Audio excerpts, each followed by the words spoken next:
What is going on, everybody? We are back with another CCW review. I am Nick, I am Joe. and we're here to talk about Collision, which aired on 6/13/26.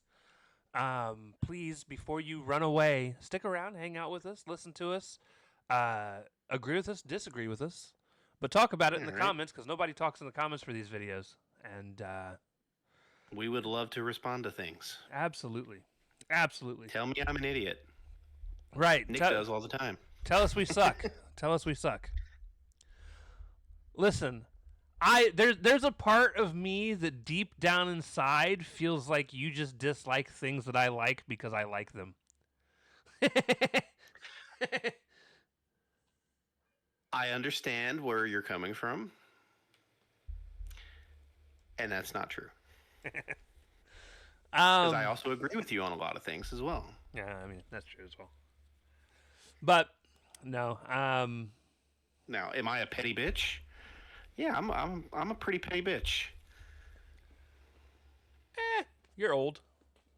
Happens to the best of us. Thank you, youngster. I'm not that much younger, guys. Just a couple years. I'm Just a couple not years. that old. Although I do have a birthday coming up. You do. You do. You're gonna be 53. Yeah. Kidding. Kidding. Don't be putting that out there in the streets like that.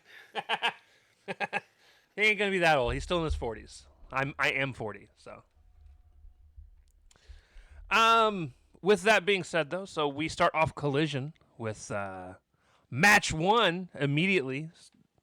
Kenny Omega versus Bad Dude Tito, who is a guy that is with TMDK, which is Zack Sabre Jr.'s group. Tito hit a nasty German suplex on Kenny. Dropped him straight square on his shoulders and neck. I was like, oh boy, trying to kill Kenny before we even get him to Forbidden Door. Yeah, he's wrestling that New Japan style that they're used to, where everything is dropping someone on their head. Right. After that, I mean, so here's the thing. Not much else. Not much else really happened. It was a decent 6-minute match. Yeah, it was a nothing match. It was Kenny getting over, Yeah. doing Kenny things, V triggers and one winged angels. Yeah. And then, yeah, Was what it was. Kenny won. V Trigger, One Winged Angel. Was what a short match should be for the most part. Did what needed to be done, and they moved the fuck on. Post match, Yeah, they did. Kenny gets a mic. Unfortunately, listen, I love Kenny to death. I really don't like hearing him talk. His promos used to be so better. I don't know what happened. He gets a mic. He says he's got to climb back to the. Although I will say, of the stuff he's said within the last like year and a half, this is probably one of the better on the better side of things. Yeah, it wasn't bad. He He's said some other stuff where he's just rambled on and spoke nonsense. This wasn't at least that. Yeah. He said he's got to climb back to the top. Couldn't make it couldn't make it back in time for the Owen, but Zack Sabre Jr. sent out a challenge for him, and he said that he doesn't expect everyone to know who Zack Sabre Jr. is. He does go on to mention that at one point they had Bryan Danielson, who's considered one of the greatest technical wrestlers of all time, but some say Zack Sabre Jr.'s name in the same breath. He says Zack is the key, and he will be the one that he sees at Forbidden Door, and he hits his goodbye quotes and leaves. Here's my thing. This AEW audience, who the fuck doesn't know who Zack Sabre Jr. is? I think this is more geared towards the newer WWE people that have started watching recently with You everything think going so? on. Yeah. You're going to notice a lot of retread and a lot of things we're not used to seeing out of AEW because they realize they're getting more viewers than Dude, they they normally had do. a Dynamite recap for like the second week in a row. Yeah. Good on you, Tony. I was just bitching about you to to Nick before we started, but good on you for that at least. Yeah. Yeah. Um Backstage, Kyle Fletcher and Mark Davis are there. Fletcher says that it's because of Takeshita that Davis isn't moving on. Calls Talk an ex-girlfriend who can't mind his own business. He says it's time to bring the International Championship back to the family, at which point Okada walks up and says that he's right. It's time to bring it back to the family. Here's what's funny. Protocata. Here's what's funny. I feel like Fletcher was insinuating he was going to go for the title, and then Okada came in and was like, "Yeah, you're right. We do got to go get it back," insinuating he was going to go for the title. And I'm I think it's going interested. to create some more tension I'm in the interested to Don see Callis family. where that goes. Are they just going to boot all the Japanese people out? I don't think. I think. I think. God, I keep wanting to call him Osprey. Fletcher will be remove himself. Maybe that's what leads to Fletcher's baby face run. Maybe, but he was the one that did the heel turn, so I don't know. That's not Oh, it's going to be. Well, not look how heel long it turn, drug out but for them to even get to this point with right, Tak being champion in the first place. Dude, they right. may draw this out for 2 more fucking years. They could. I hope not. um, Match 2, survival of the fittest qualifying match: Hikaru Shida versus Zeta Steel. This match ended up being mostly decent until the end. Shida hit this really shitty leg submission that I've never seen her do before in my life. Yeah, it was fine till it wasn't, and then it ended, and it's like, what? And then it ended, and uh, for whatever reason, um, Sheeta then proceeds to beat the shit out of Steel post match, which I mean, for reasons, she's a heel and she's doing heel things. The ref finally gets her away, and this is just one of those moments where, like, again, I miss match overturns in wrestling. Yes. Count to 5, and if they don't get off, you fucking flip the decision. Yeah, I don't know why this is no longer a thing in wrestling and when Dude, it stopped. AEW's refereeing and officiating, and it's not entirely their fault. It's Tony's Hold fault on. too, and Why the are producers. you so loud to me? Oh, am I screaming at you? You are, but it's not your fault. Ah. Say something. Turn me down, damn it. Oh Lord, keep talking. Okay, Da-da-da-da-da-da. we're done. All right. I fixed it. Like you were screaming. Like what it was I ended up turning up my on-screen volume at some point for a movie or something. And yeah, I was screaming at you. You came in, and I felt like you were a fucking drill sergeant. Loud noises. Okay, yeah. As you were saying, though, sorry. Yeah, their officiating and stuff is awful. The producers and the booking and the way the matches and stuff are structured makes their officiating team look like a joke. My problem is it isn't just them though. It's been like this for refereeing and wrestling for like 15 years. Yeah, but it's really bad here. WWE's got their own problems, but officiating ain't really one of them. Bullshit. You know how many matches have ended really fucked up and strange like in the last just year alone, where referees just don't count to 3 when they should be counting to 3 because they know it's not supposed to end the way that it's about to end. Like, they have a bunch of their own issues too. It's a problem across all fronts. Right, but they don't. It's a different thing, right? They're afraid to be yelled at backstage for doing what they're supposed to do, and the other one is they just make them look like terrible officials. I mean, I feel like both sides make things look terrible for officials.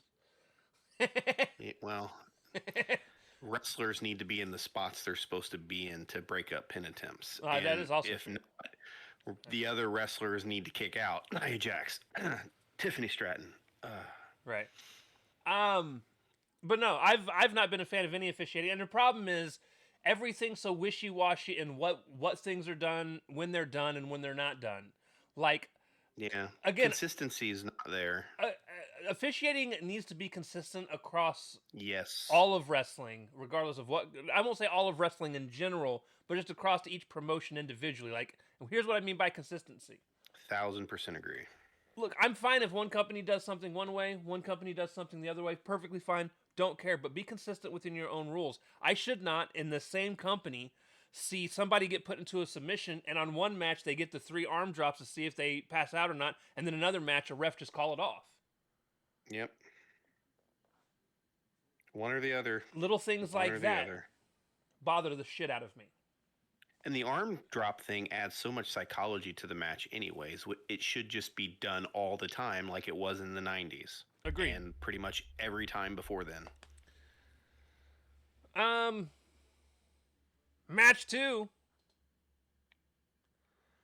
Survival of the fittest. Oh, we were just talking about that. Sorry, that was done. Um, Backstage, Bowens thanks Joe for helping him choose violence. Listen, I liked it when Bowens was talking. Honestly, And then he stopped it, and then it ruined the whole segment. for the most part, Hook, I Hook. liked the It's whole Hook. segment. I even liked Hook's part because it's starting to show even more division between the two of them, and it's being done in a way that, like, I just feel like Joe's gonna come back and beat the shit out of this kid. I hope so. I don't even want it to get to that far. I hope Bowens beats the shit out of him. I mean, that could also happen.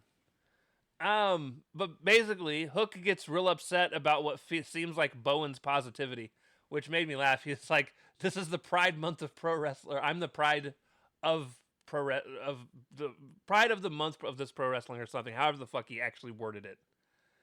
Right. Had me rolling because it's Pride Month and he is the pride of pro wrestling. This is his little moniker that he's created for himself. Yeah, it's a good moniker. He then tells Bowens, Hook does. I said Joe. Hook does. He tells Bowens to stay Hook in his does. place. Bowens. You're not the leader. He literally said, "You're not the leader." Bowens is like, bro, what's your problem? He's like, ever since I've gotten here, you have an issue with me. And Hook's like, this isn't about us being boys. It's about us being killers. And then he looks at Lex and goes, and if you have any questions for the ops, you need to talk to me. And like, I love this whole overstep of authority because like it's gonna come back and bite him in the ass. I just hope it doesn't take the 9 months that it sounds like Joe wants to be out to film whatever he's filming. He must be doing Twisted Metal season 3. Probably.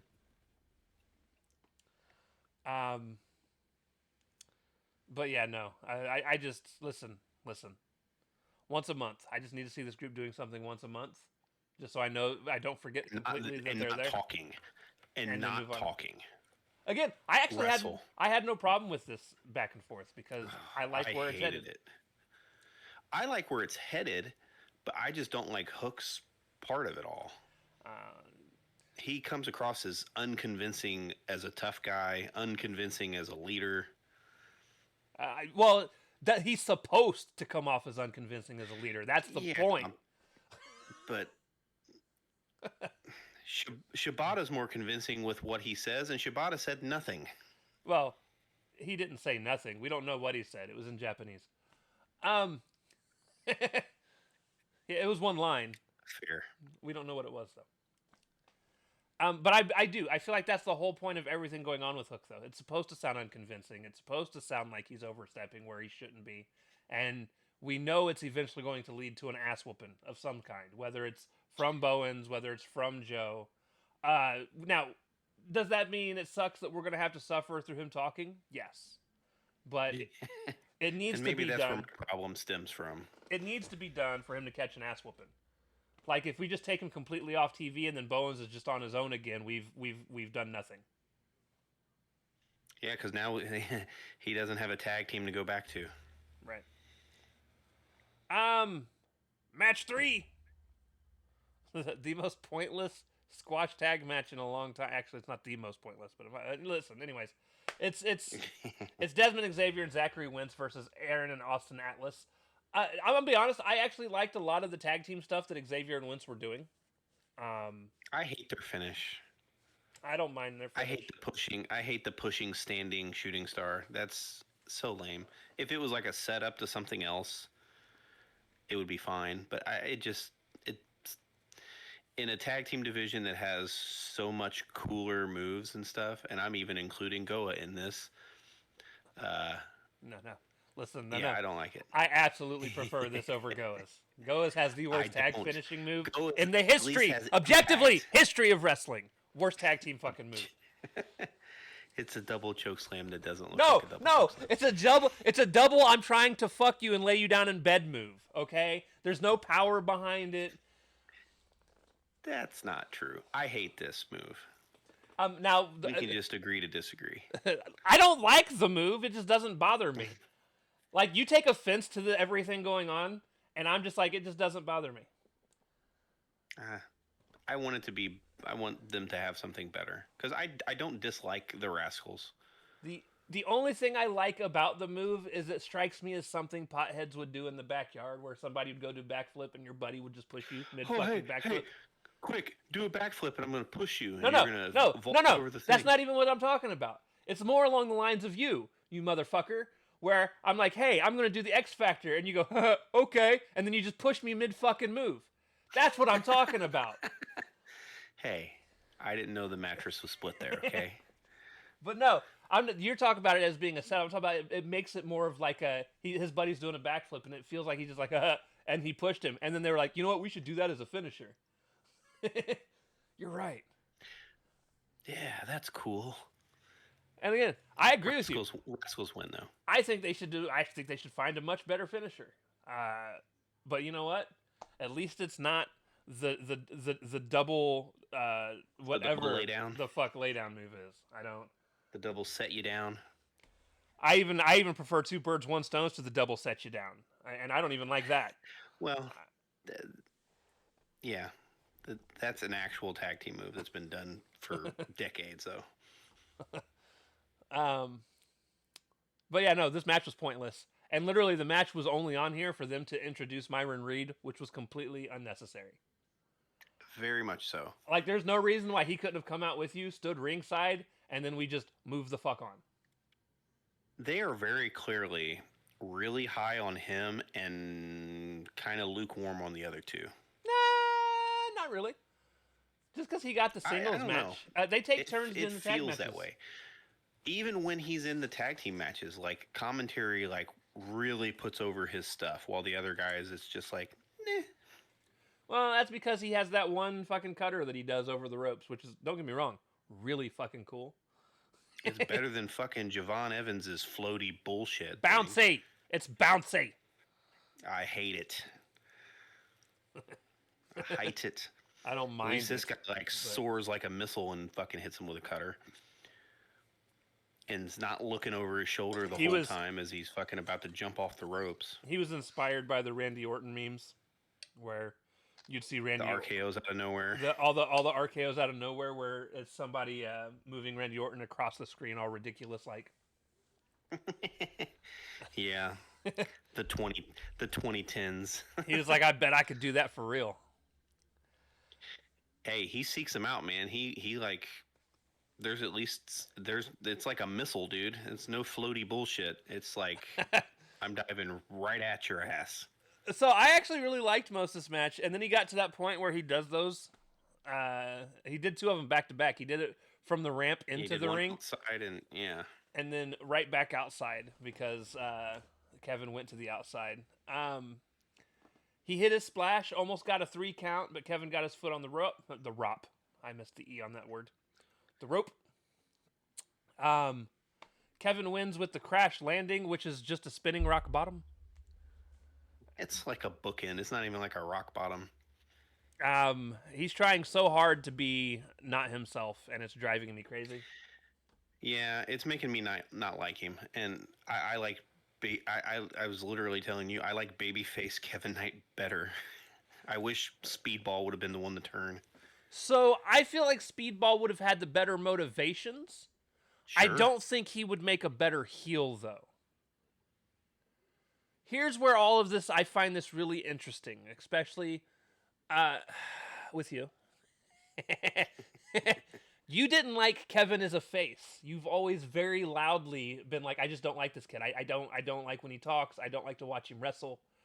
I think it was because they were really shoving him down my throat. The only person you didn't like more than him was Mike Bailey, and that was because 90% was because he doesn't wear shoes. To yourself. Now, I've always enjoyed both of them to some degree. They're fine. They're fine. I think Kevin's better on the mic than you give him credit for. I just feel like he's not as good as we would like him to be. I think he did very well on commentary tonight. which was surprising. where I was so very much happy so. that he didn't. But his promo segments with like Don Callis in them tend to be a little rough. Yeah, he's overly cocky, and you're not a fan of overly cocky, which is funny because you were a Rock Dude, fan. I was about to say one of my fucking favorite wrestlers was The Rock. I like cocky. Yeah, but I've heard you very specifically say that one of the things you don't like about Kevin is he's overly cocky. He hasn't done anything to earn the over cocky. The Rock hadn't at that point either. He finally did, but he was the people's champ. Okay? No. He was that way as Rocky Maivia, my dude. No. Rocky Maivia, he was the smiling baby face. It wasn't until he joined the Nation that he was The Rock and cocky. No, even still, his first little bit with the Nation, he didn't do anything to earn being like that. No, he was just in a bad guy group.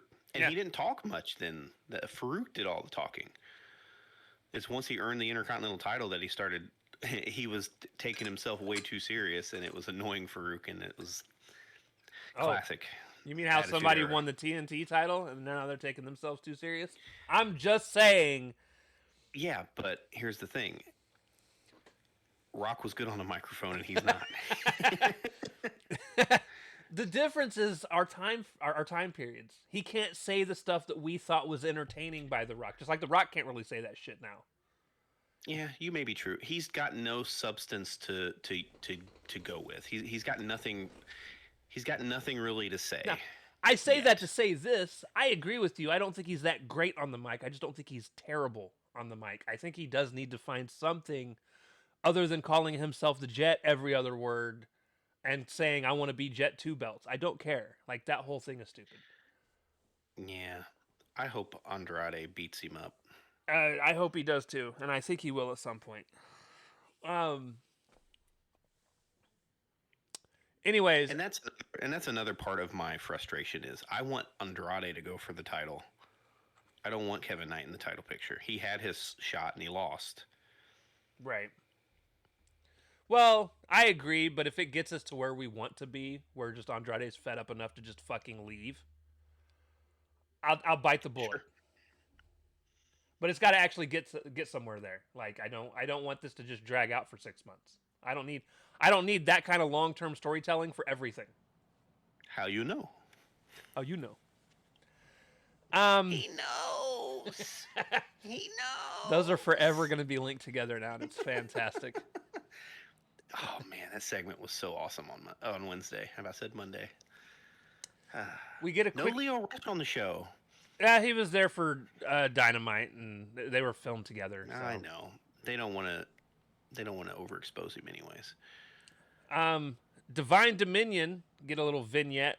Honestly, I liked the vignette as a whole, but I feel like they just took a really long time to say pretty much that they're worried they're running out of people to wrestle. And I was like, man, y'all could have just said that and we could have moved on. You know what? I'm getting kind of tired of their title run. Listen, I love them so much as a tag team. They've not done anything other than quick squash matches and the weird thing with Ty J. Listen, can we blame them? Who else is there to wrestle? They need to feed them an actual team. They need actual teams. Feud. They need teams. The fucking Birdie team that we hate has been at least established. They need a real team. That's not them. Look, I need other people. Are gonna fucking dress in ladies wrestling gear. They don't have another team. I know, and this brings up my other problem. We were not ever in a place where we needed women's tag team championships right now. There was not enough established women, enough time for the women to wrestle. Yeah. It's bad enough. The top of their women's division has a very large gaping hole. And it's Toni Storm. Monet's back, so hopefully it won't look as bad. But yeah, they've got issues. No Willow. Willow's injured once every 6 months. Yeah, they're not doing shit with Stat. Sheeta is back, but who cares? Listen. Sheeta cares. That's about it.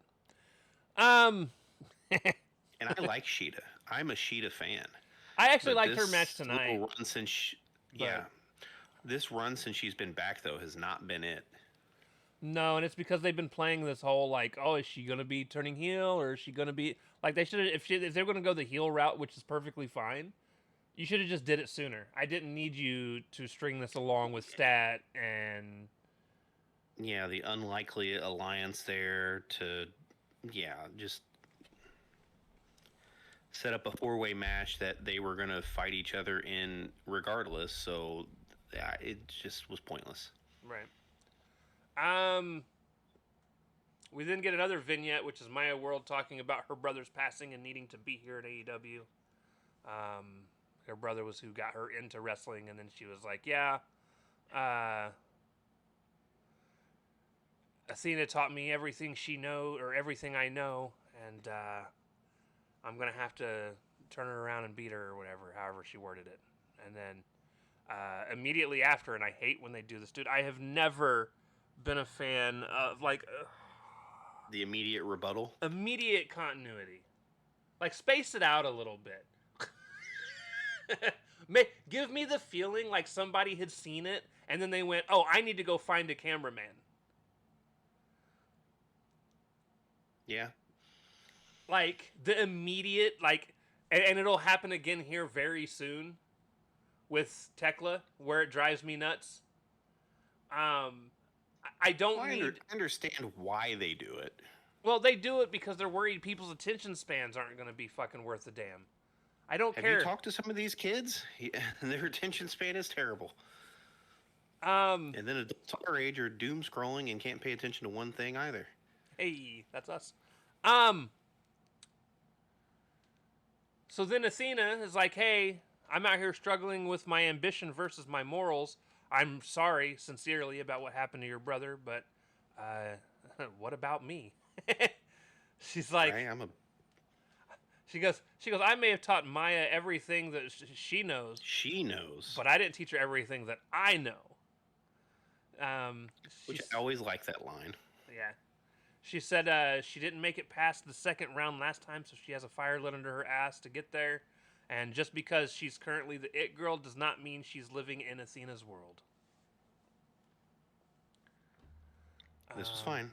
I still think it's kind of ick that her brother is being used in a storyline. But not my brother, so. Doesn't bother me. Families have been used in storylines forever. And that's true. That's true. Match 5. I only have a problem with it if it's something that the family's against. So I would hope Yeah, that it could've things been like that her are thing. cleared with the family. I would assume as much. Match 5. At least they're not Katie Vicking him. That was, yeah. Listen, I still thought that was completely on funny. the I thought that was funny, but then again, this is a completely different time period. Yeah, you couldn't do that storyline nowadays. Hell no, you couldn't. Hell no, you couldn't. Athena versus Tiara James, which is another squash match. Athena wins with a Koji clutch, where she dropped old girl right on her fucking head to get there. Yeah, it was a weird ending. That roll over into it was not very smooth, and like you said, dropped her on her head. By head, I'm not even talking about top of her head, guys. She went like face first and then rolled over. It was weird. Yeah, it was weird. She might have Matt Burn on her forehead. That's all I'm saying. Yeah, it was weird. Post match, Athena proceeds to whoop Tiara's ass. Maya runs out to chase her off. Athena goes to the back and actually clears the curtain and everything.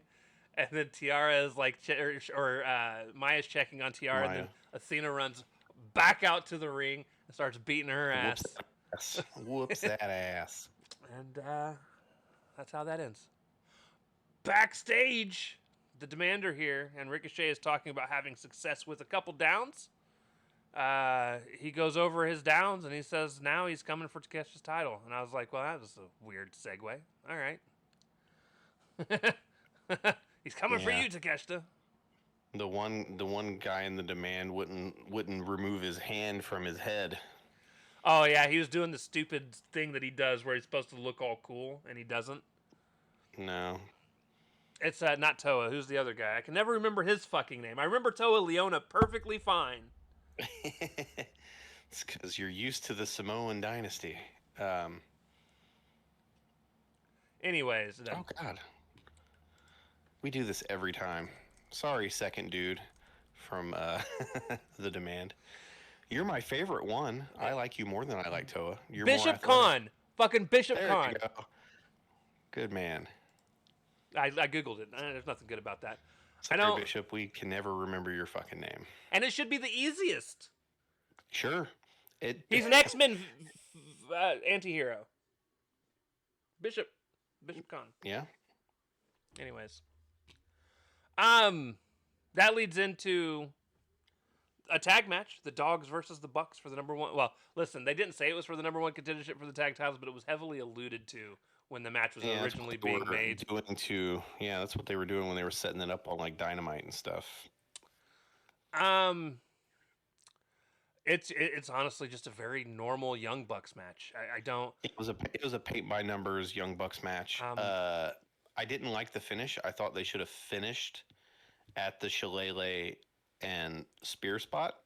Well, Nick should have stayed down, but he should have. I don't understand why. Because he was put down outside because he didn't want to lose. He lost anyways. Like, this is predetermined shit. I know, but you can't make it look predetermined. If he's moving around, he should probably go break up the fucking pit. What did that one extra kick out do? It made him look like they'd never give up.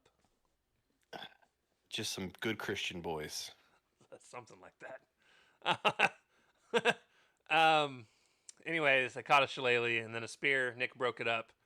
Shortly after, the Dogs hit the full clip for the second time in the match. First time I liked a lot better because they hit it on Matt outside the ring. Yeah, off the ramp onto the floor. Yeah, it was pretty cool. Pretty decent match overall. It was a 3.5 out of 5 star. Is your basic Young Bucks TV match with insert opponent here. I was glad the Dogs won since they're trying to push them. Made me happy. Agreed. Backstage, Conglomeration are going to help Mark get his title. Listen, I don't even give a fuck about anything that was said in this entire thing because none of it mattered. What really mattered, and the only thing that mattered, is Ishii got his yearbook. Kyle, t-shirt. Strong, and Ishii were all wearing shirts with their own pictures on them, and it made me so happy for no reason. Their yearbook photo T-shirts. It was fantastic. It was. But yeah, they're basically, they don't know who. See, listen, this is something else that was stupid. Okay, I thought the way the thing was set up, the Mark Briscoe was already like, I've got 6 of us. You need to find 5 other people that'll put up with you. Because, like, I thought it was already going to be the Conglomeration. But now they're like, oh, they're both going to pick their teams on Dynamites. I thought Mark already had his fucking team. I think they're just trying to make intrigue for Wednesday when they go through the thing. And then they immediately have like a 12-man tag match that night. Yeah, and then they're going to have the match without the cage. Before the pay-per-view. It's so dumb. Why are we having the match twice? It's so dumb. I don't. Now you can have like singles matches for like or do 2 opponents from the same, or do 2 6-man matches. One 3-on-3 and another 3-on-3. Yeah, I don't get it. Why would you want the same dynamics multiple times? I don't get it. Yeah, I was gonna wait to bitch about that on Dynamite, but since you brought it up, there you go. In-ring segment. Kind of. So, this is where I was talking about. Shivani's trying to apologize to Stardom. He's like, we don't normally do this, but I want to throw out an apology to Stardom for what Tekla did last week. And immediately, Tekla's like, hold it. Do I hear you over there? Stupid bitches. She's like, do I hear you over there apologizing to Stardom? And I'm personally like, Tekla, how the fuck do you hear him if you're out in the arena? She's got a piece in. I don't. But she comes out. Making those logic gaps. Um, she's like, I'm not apologizing to Stardom, AEW, or any of these dumb bitches. She was like, yeah, you always say bitches. It's dumb bitches. It's always dumb bitches. There's never. I don't think she's ever called them just bitches. No, she always says dumb bitches, but I don't want to type out dumb bitches all the time. She's like, these little girls don't deserve my respect. She then asked Shivani to shut his mouth and give her a hand so she can get on the table, and he obliges. Um, she then said that Stardom. I loved this line. She's like, Stardom, you had me and then fired me, and look at me now. She's like, I'm the AEW Women's World Champ. The crowd is actually cheering for her. It's one of the few times they got loud in the entire night. Yep. Um, She's over crazy. she then spit in her hand and said her saliva is worth more than anything in that Stardom locker room, and then proceeded to wipe her hand on Wipe it Shivani. on Tony's jacket. Yeah. And I he was looked like, annoyed. So good on him. I was like, poor Shivani. Even Nigel looked disgusted. He was like, oh. um, she tells Stardom to send her best girl, and they'll get a title shot at Forbidden Door. She then offers to buy the president of Stardom a first-class ticket to sit front row to watch the monster he created. Well, they named a person, I think, because she They- was like going into Oh no, specifics. they absolutely named him. I don't remember what it was. No, I'm talking about the opponent. I thought they named Oh, the opponent. they didn't yet. They named her opponent later, and I've got that in a note later. Okay. At this point, they didn't announce who it was going to be yet.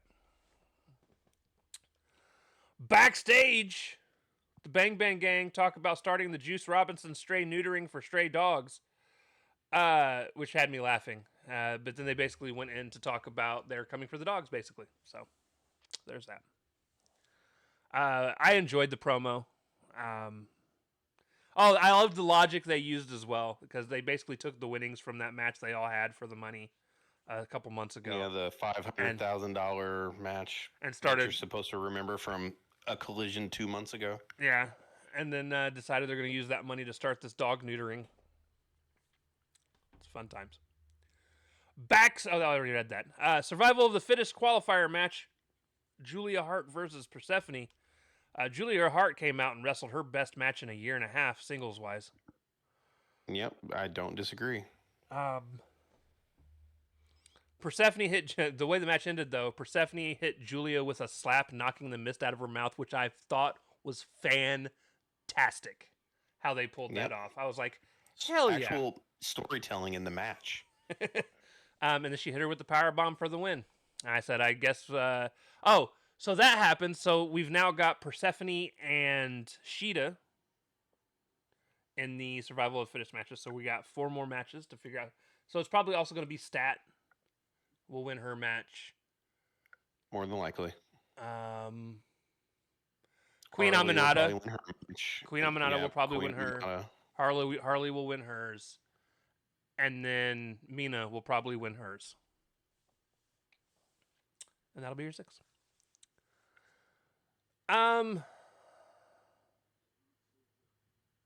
Right after that, they announce that it's going to be Tekla versus Starlight Kid, which Starlight Kid is the lady that dresses up in the tiger mask stuff. Right. For Stardom. And then backstage, Tekla's backstage, and she talks about how she hates her with a passion just as much as she hates Stardom, and that's pretty much it. Yep. Match 8, my match of the night, personally. Speedball Mike Bailey versus Jake Doyle. I agree. It was a really good match. They announced, or they did one of the little pre-match things, or during the entrances, where Mike Bailey was like, I'm going to prove that Kevin Knight didn't need to join the Don Callis family, and I'm going to, one by one, beat everybody in the Don Callis family. We'll see how well that worked out here soon. So, now, I had the same feeling as you going into this match. I was like, oh, man, Speedball's going to win this. But I was also kind of like, do you not have Speedball win if you're actually trying to push Speedball towards something? Because what's Doyle really doing right now? Winning a match on Collision. Besides being a henchman. I mean, storyline-wise. Besides just being a henchman, what's he really doing? No, so to be fair, if they were going to have Bailey lose, they should have had Kevin Knight interfere or distract or something that led to Mike Bailey's loss. Or you mean, yeah. But I'm also Yeah. not mad that Doyle got a win. I'm not even necessarily mad that he got it Neither. clean. I'm just confused storyline wise what we're doing because this is not a normal Tony Khan move at all. Nope. Um, Nope. So yeah, And if you're not doing anything with him, what was the point of this? Doyle could have beat anybody. right, You could have ran out one of the swirl or something.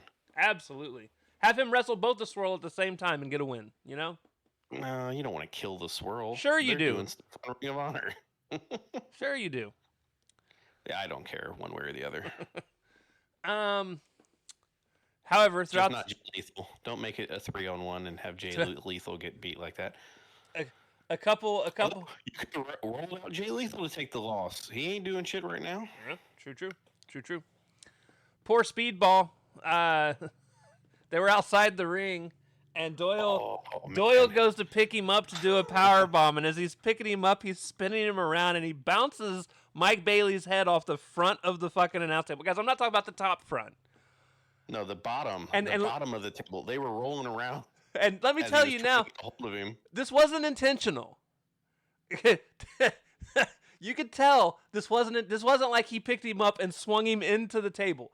He was rolling to lift him up, and in the process, bounced his head off the fucking table. There was no protection for Mike either. No, his head bounced off the front of this fucking table.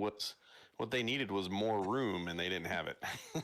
Well, no, because Doyle takes up the whole fucking lane. So well, he's a big boy. So then he picks him up and lays in one of the nastiest apron power bombs I have seen. Now, here's the thing. It was well done. It wasn't nasty in the terms of it looked like he fucked up. No. It was done right. But it looked like it hurt. He bounced off the apron, and then kind of the back of his head slid down the apron on to the little curtain. It was a nasty spot all around. I loved it. Yeah, it was good. Speedball got his foot stepped on by Doyle to keep him in place, and it had me rolling. And he started chopping to get out of it, and there was no movement out of Doyle. And finally, Doyle just selling him. laid his ass out. Yes, made me happy. And at that point, Kevin Knight goes, "See, I've been telling Speedball to get some shoes on him." Right. Best line of the match. Made me laugh. The only thing I didn't like about Kevin Knight's commentary is he kept saying, "And that's why we lift heavy." Yeah. Listen, I'd rather hear that 4 or 5 times than hear anything Mox ever has to say on commentary. I don't disagree there either. Listen, I will prefer Mox over anything Marina Shafir has to say on the commentary, too. I don't... There's a hierarchy here now. Them toes into orifices. What you let a psychopath on commentary. Speedball. Good stuff. Speedball goes for his kick, connects, but then misses with the double knee flip. At which point Doyle then hits his power bomb for the win. And I was surprised because, again, I went into this match thinking Mike had the win locked, and he lost. And I was like, okay, we'll see what happens. Because he was supposed to be going through all of them to show that Kevin didn't need him. Apparently, Mike's the one that needs him because he can't get a win. So we'll see. All right. See where it goes. Match 9, which is our main event. Street Fight. Shane Taylor Promotions. Listen. It's Fat Stoke and his crew, and then Mr. Bleed a Lot and his crew. Stoke, female Xavier Woods and their crew versus Mox and the DR. Versus the Heavy Bleeders. Yeah. Listen, so Claudio did his float over suplex on Shane Taylor, and there are times where Claudio just pulls something out, and I just get shocked that he's able to do even some of the things that he manages to do. Because, like, this wasn't just a normal suplex where he just flipped him over. It was his really slow, not the super slow one that he normally hits on super small people, where he holds them in the air for a little bit in front of him and then lifts them up. But still, the slowness of which he fucking did it. Holy shit. That's a big man. Got him over. Like, I used to always think the quote was "Rumble, fat man, rumble." Okay, I don't. He's a big boy. Yeah, he is. At that point, Marina convinced him to do the big swing on Adora, and it made me laugh. Dude, the table spot on the outside. Oh yeah, that was the next where one. Dude obliterated that table. So Sean Dean did a splash from the apron to someone. Is that the one you're talking about? To the one on the table? No, the one where the dude got through the table and it just like obliterated it. The one you're talking about is where he ate the floor because he barely hit the splash on a Pac. Well, no, he hit the splash fine, but he slid off, and I had looked away at something to my right, and in my periffs, I seen the splash hit and him flip over to a point where I thought he landed on top of his dome piece. And I was like, oh, he just fucked himself up. But then when I rewound it, I realized he just slid off and was fine. Yeah, he's still at the floor. But I had to watch it twice to make sure he didn't die. I was like, the fuck? You're probably talking about the one where, dude puts powerbomb through a table. Dude puts Claudio. Oh, you're probably talking about the actual Mox spot. There's one part where one of the infantry, I can't remember which one it is because I'll never remember their names. But he gets Claudio in an octopus stretch, and Claudio walks up the steel steps that are over by the timekeeper table that they had set up. Yeah, onto the barrier, and then jumps off into the timekeeper table and slams him through the table because that table exploded too in an air raid crash. No, the Mox triple powerbomb spot where he got powerbomb wasn't the one I was talking about. It was earlier in the match. Oh, then I missed an entire fucking table spot because the only table spots I saw were the one where dude bounced off of Pac on the table. And then there was missed it then because it was before all that. Then there was the octopus stretch spot, and then the triple powerbomb. Yep, it was earlier than that. But no biggie. He ate a table, as one should. Mox just obliterated. Mox gets triple powerbombed through a table, which was a fun little Shield reference. Shield spot. Yep. And then the entire Shane Taylor team circles Marina Shafir. She fights her way out of it, but then, numbers game and all. None of the men really laid a hand on her, though. It was her just beating up everybody, and then Adora finally... The men just held her while they laid out glass and tacks and little toy army soldiers. Yes, because those also suck to step on. Where they pick them up in like an atomic drop and make them land feet first on the thing because they ripped her boots and her socks off. Listen, so she was finally wrestling in socks and boots, and you motherfuckers ruined it. Right now, Mike Bailey's never going to wear them because he's going to be like, well, what does it matter? So yeah, but then they drop her in it, and she just starts scraping her fucking feet in it like, fuck you, this doesn't bother me. Which made me squirm. She's a crazy bitch. I was like, oof. At which point, Claudio comes in and cleans house and just knocks everybody out. One of the coolest wrestling psychology spots is going to be something so simple, but you never see people do shit like this. And it's actually Garcia that did it. And I was like, holy shit, Garcia did something smart in a match. Garcia got put into Moriarty's submission, whatever Moriarty's finishing submission is, and Garcia reaches out, grabs a piece of glass, and then runs it across Moriarty's arm to get him to let go. Right. I was like, huh? Hey, use your environment. I I don't. I would have never have thought of a wrestler doing something like that, let alone of all people. It was fucking Daniel Garcia. Garcia. I was like, holy shit. Um, Shortly after that, Mox, Mox. Well, Shane's inside getting his ass beat by everybody. Mox hits a paradigm shift because there ain't no way he's getting him in the Death Rider, and they get a win.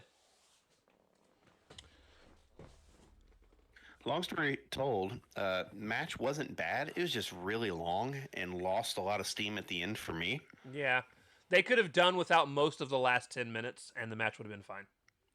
Yeah, Because that match but alone was it about a 30 minutes. It was a 2.5 hour collision. Yeah, and then that's how the show ended. Over and above all, it was a decent show. Now there are tons of Pretty solid for a collision. there are tons of people on Twitter who absolutely loved this show. Like, listen, I will vehemently disagree with most of you motherfuckers that are out there giving the main event 4.5 out of 5 stars. It wasn't that good. Um, it was a good little 3-star match. With that being said, um,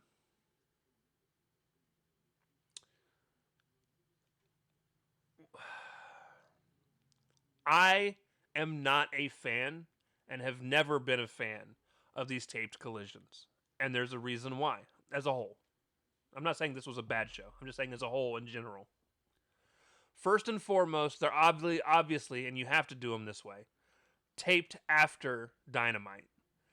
And Well, I think it was taped the next night. Like Dynamite was Wednesday and they did this Thursday. are we sure? I'm pretty sure because they advertised it on Dynamite. Well, I say that because tonight they already said that next Wednesday's Dynamite is a Dynamite and Collision taping. Like they announced that both shows are back to back on next Wednesday. Oh boy. Yeah, it was Thursday. Thursday, June 11th is when they recorded it. Oh, well, that's good because I thought it was the same fucking night. Yeah, it was the next night. I'll tell you what, though, it had to be the same fucking people that were in the crowd because guess what? It was the same venue. This crowd sucked. The crowd was dead most of the night.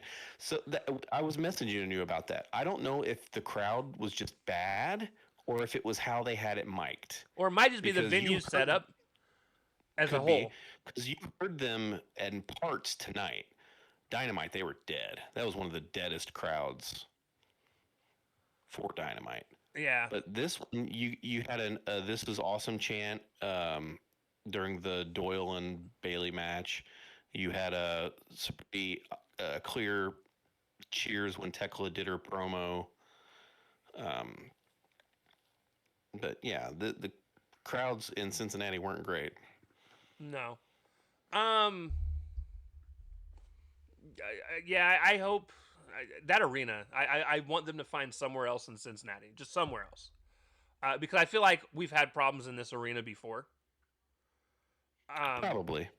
I love the look of this arena. It looks cool because you've got everybody on the floor, and then the actual bleacher seats aren't shoulder to shoulder the way that they're set up. And now it obviously makes it to where only like less people can actually go, but it makes it look different to other things. And that's always been one of the things that I personally have loved AEW for ever since they stopped booking large arenas, since they weren't getting the crowds that they were liking. I like the more medium to small style arenas that just have different feels and setups to them. Right.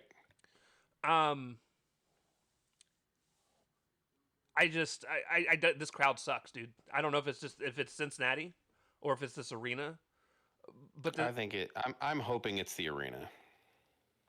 This crowd was terrible for on the whole. But yeah, the show wasn't bad. I just wish, like I said, the crowd. I wish they would have gotten into it more. And I've never been a fan of the ramp going straight to the ring the way that it does. For these shows, I'm not a fan of the raised ramp, like the elevated ramp. Yeah, I never have been, because there are some things you can do to utilize it, but I feel like it takes away room to actually do the normal stuff that people do. because it's always on the side of the ring that there's usually more space for people to do some crazy diving shit to the outside that they would normally do, and now that's taken away because of a huge ass fucking ramp. Right. But I don't know. We got Dynamite Wednesday, and then Collision Saturday. Then we got 2 more weeks before. What's this? The pay-per-view, Forbidden Door. Yeah, 2 weeks. Yeah, it's on the 28th. Yeah, they said the 28th, and I believe the 28th is still a Sunday. Still a Sunday. I thought it was a Saturday. That's wild.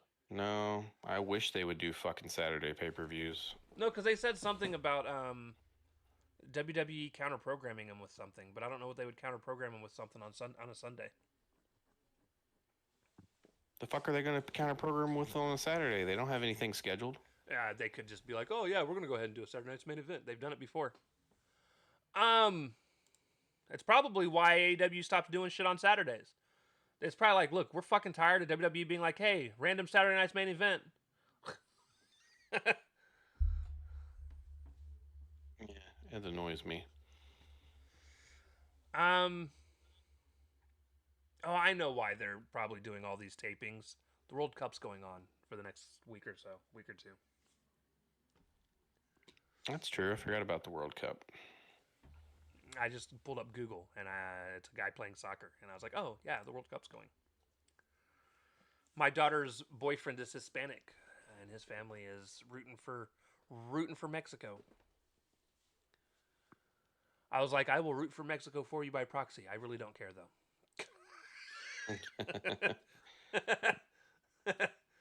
I don't. It's a sport I just don't care about. I can't get into. I apologize to those of you that love the World Cup and football, or whatever you call it in your country. Soccer for us. It's not your cup of tea. Just not my sport. Not my kind of sport. I don't like hockey either. Not that those have too many correlations. I feel like they're like the same game though. It's just one's on ice. It's a thing you got to put in a goal, Right. Puck or ball. So I see similarities at least on that. The one thing I do like about hockey though is when someone gets mad and they throw their gloves off, they let them go at it for a little bit. Anyways, yeah, we'll see you guys for Dynamite review Wednesday. We've got 2 weeks to build up the rest of this Forbidden Door pay-per-view. Like I said, so far they've announced we got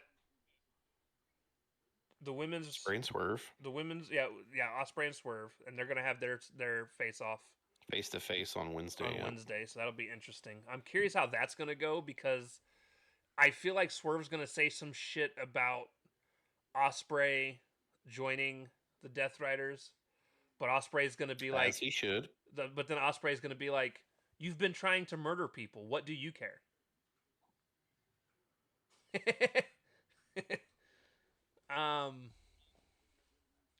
So yeah, we've got that. We've got Kenny and Zack Sabre Jr. We've got the Tiger Mask Lady versus Tekla. We've got a 6-on-6 steel cage match that's going to be way too many people in an area that I hope is 2 rings wide. Yeah, I'm curious about the logistics of that because that's a lot of goddamn people. And then a tag title match probably. It's probably going to be Cope and Christian versus the Dogs is what the it looks like. But we'll see. There should be other people in all. There'll also be whatever woman's Owen Hart final match as well. And we'll get Tekla. Athena versus Monet more than likely. Yeah, it'll probably be Athena versus Monet unless they really want to do some weird shit and have it be Maya versus Monet. Maya versus Monet. I hope not. And then I hope not either. Yeah.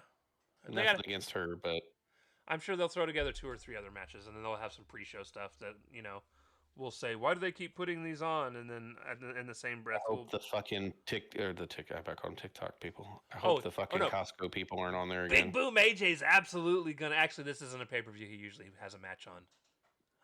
No, they're not in New York. He'll be back for All In though. Oh, don't say that. And then, yeah, we'll see what we got. A couple weeks to build up whatever other matches they want to do. So we'll see how that goes. Anyways, Indeed. with that being said, we love you guys. We'll talk to y'all next time. Deuces. Later.